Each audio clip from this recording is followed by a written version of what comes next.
दोस्तों, हमारे YouTube channel पर आप सभी का स्वागत है।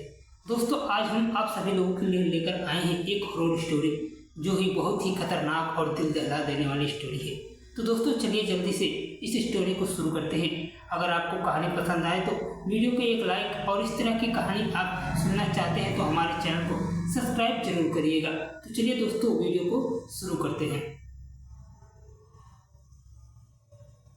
बहुत ही खतरनाक स्टोरी है दोस्तों, इसे ध्यान से सुनिएगा और हो सके तो इसे एक दो आदमी के साथ ही देखिएगा, वरना ये बहुत ही खतरनाक और डरावनी कहानी है। तो चलिए दोस्तों, हम शुरू करते हैं। यह धरती पर ब्रह्म राक्षस एक बड़े से पीपल के पेड़ के पास वास कर रहा था और सभी गांव वाले जो उसके चपेट में थे उन लोगों की आत्माओं को नियंत्रित कर रहा था। किसी की आत्मा लोगों के घर जला रही थी तो किसी की आत्मा गांव के जानवरों को मार रही थी। गांव में तबाही मची हुई थी। ये सब करके भी ब्रह्म राक्षस शांत नहीं था। उसको चाहिए थी मुक्ति, इसलिए उसने अपने नियंत्रित किए हुए लोगों को अलग अलग गांव में भेज दिया और उन लोगों को गांव से एक पवित्र आत्मा को ढूंढ लेकर आने को कहा। ब्रह्म राक्षस अपनी दृष्टि से नियंत्रित किए हुए लोगों को भी देख पा रहा था। उसका एक समर्थक दूसरे गांव में पहुंच गया। वहां उसके सामने जो भी आ रहा था वो सबको मार रहा था और सबसे लड़ भी रहा था। क्या इस गांव में कोई ऐसा नहीं जो मुझे रोक सके?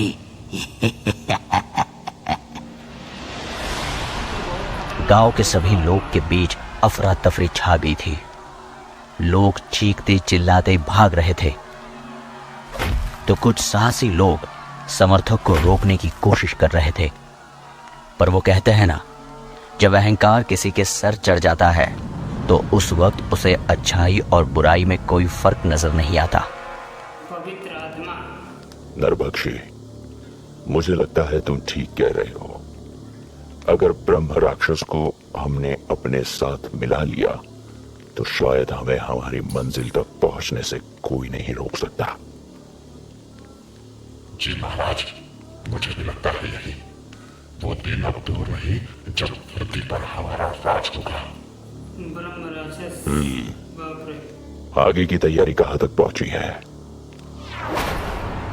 इस किताब में उसे नियंत्रित कैसे किया जाए ये लिखा है। मैं इस किताब में दी गई विधि से उस राक्षस को रोकने की कोशिश करूंगा।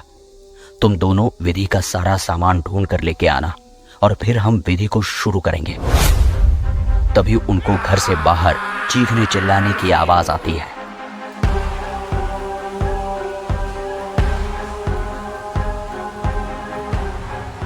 केसरी देखता है कुछ लोग भागते हुए चिल्ला रहे हैं, भागो, अपनी जान बचाओ।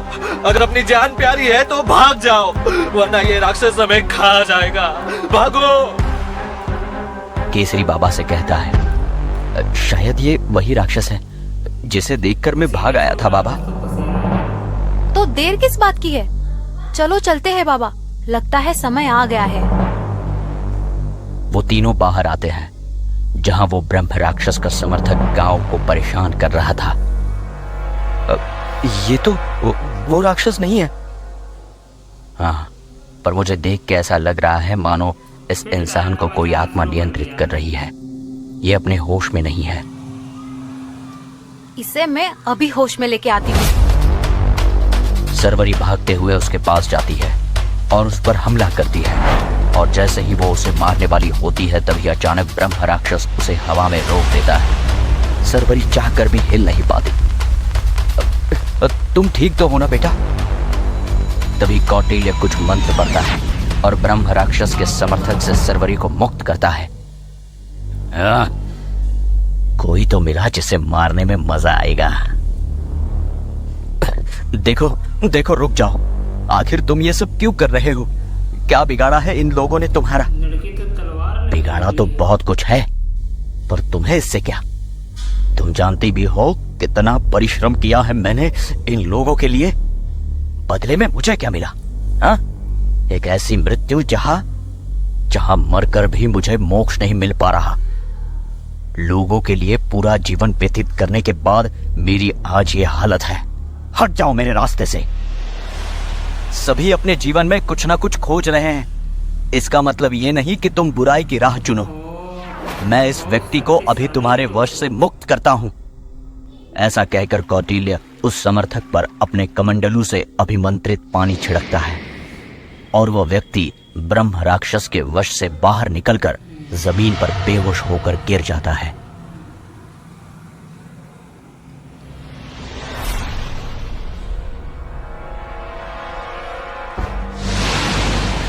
तुमने ये ठीक नहीं किया बाबा। लगता है तुम्हें विद्या का सही उपयोग सिखाना होगा। इस बाबा को भी घोर विद्या प्राप्त है, शायद ये मेरी मुक्ति का सहारा बन सकता है। ऐसा कहकर ब्रह्म राक्षस उस ओर जाने लगता है। उसके पीछे पीछे उसके नियंत्रित लोग भी चलने लगते हैं। ये नजारा कुछ ऐसा था मानो धरती का अंत अब पास आ गया हो। अब तो इंसानों को खत्म करने से हमें कोई नहीं रोक सकता महाराज। फिर भी हम आगे की तैयारी जारी रखेंगे। पता नहीं कब कौटिल्य हमारे इस इरादे को नाकाम कर दे। ब्रह्म राक्षस अपनी सेना के साथ जंगल से होते हुए एक खाली मैदान में आता है। सरवरी और केसरी भी वहां होते हैं और उनके आसपास विधि का सामान होता है। ब्रह्म राक्षस ये सब देखता है और बोलता है, तुम नादान इंसानों, तुम्हें क्या लगता है तुम मुझे इस छोटी सी विद्या के सहारे हरा दोगे हैं? मैं ब्रह्म राक्षस हूं, अपरंपार विद्या का ज्ञाता। तुम जो कोई भी हो, तुम्हें हम जरूर सबक सिखाएंगे। ऐसा कहकर सरवरी ब्रह्म राक्षस पर हमला करती है। तभी ब्रह्म राक्षस के सेना के लोग उसे पकड़ लेते हैं। मूर्ख लड़की, तुम एक साधारण इंसान हो, तुम मेरा कुछ नहीं बिगाड़ सकती। तभी केसरी दौड़ते हुए आता है और ब्रह्म राक्षस के चारों ओर सफेद राख से घेरा बना देता है। अब तुम्हारा जादू हम पर असर नहीं करेगा ब्रह्म राक्षस। ब्रह्म राक्षस उस घेरे से बाहर आने की कोशिश करता है और उसे जोर से झटका लगता है।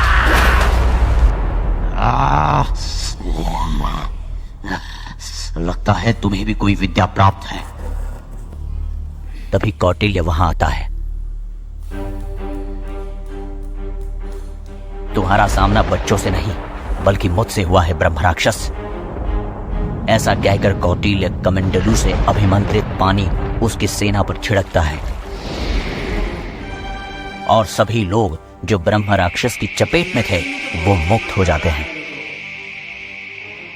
पर हमेशा की तरह बाबा से एक गलती हो जाती है। पानी की कुछ बूंदें ब्रह्म राक्षस के चारों ओर बने घेरे पर पड़ती है और वो घेरा टूट जाता है। मूर्ख बाबा, तुम्हारे पास विद्या तो बहुत है, पर लगता है तुम्हें इसे इस्तेमाल कैसे करते हैं उसका जरा भी अंदाजा नहीं है। ब्रह्म राक्षस उसके घेरे से बाहर आता है और केसरी जो उसके पास खड़ा था उस पर एक जोरदार हमला करता है।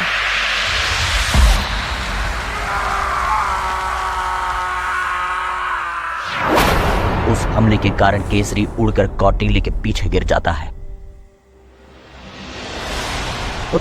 बेटा केसरी! सरवरी भी बेहद डर जाती है। कौटिल्य भी ये सब देखकर थोड़ा डरने लगता है। ब्रह्म राक्षस की शक्ति मानो बढ़ती जा रही थी। धीरे धीरे ब्रह्म राक्षस कौटिल्य की ओर बढ़ता है और कहता है, मुझे लगता था तुम विद्वान पंडित हो, पर तुम्हारी विद्या पर नियंत्रण नहीं है। तुम मेरे लिए बस एक साधारण व्यक्ति हो बाबा। ऐसा कहकर ब्रह्म राक्षस एक जोरदार शक्ति से हमला करने वाला होता है। तभी हम देखते हैं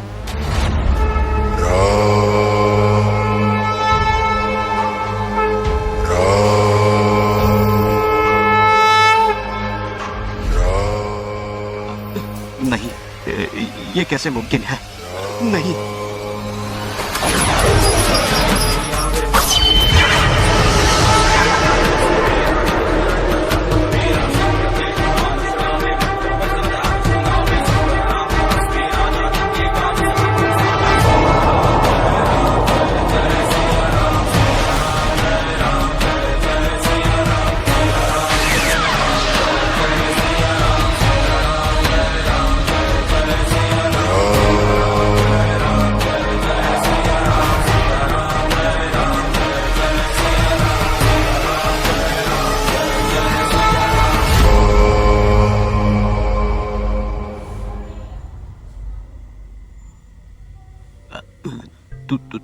तुम कौन हो? मैं प्रभु हनुमान का भक्त और प्रभु श्री राम का दास केसरी हूं। प्रभु मुझे माफ कर दीजिए प्रभु। मैं अपने अहंकार में आके अपना होश खो बैठा था। मैं बस इस धरती से मोक्ष पाना चाहता था प्रभु। इस मोह की दुनिया से मुझे मुक्त कर दीजिए प्रभु। मुझे मुक्त कर दीजिए। अरे मूर्ख, तुझे मुक्ति देने वाला मैं कोई नहीं हूं। मैं तो बस तुझे रोकने आया हूं। जो तुम कर रहे हो वो बहुत गलत है।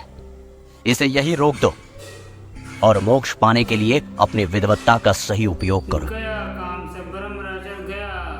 ठीक है प्रभु, यदि आपको कभी भी मेरी जरूरत पड़े तो मुझे बुला लेना। मैं आपकी सेवा में हाजिर रहूंगा। मुझे माफ कर दो प्रभु। अब हार मानना पड़ेगा इसे। ऐसा कहकर केसरी शांत हो जाता है। ब्रह्म राक्षस भी उन सब से क्षमा मांगता है और वहां से गायब हो जाता है। अब सब कुछ शांत हो गया था। तभी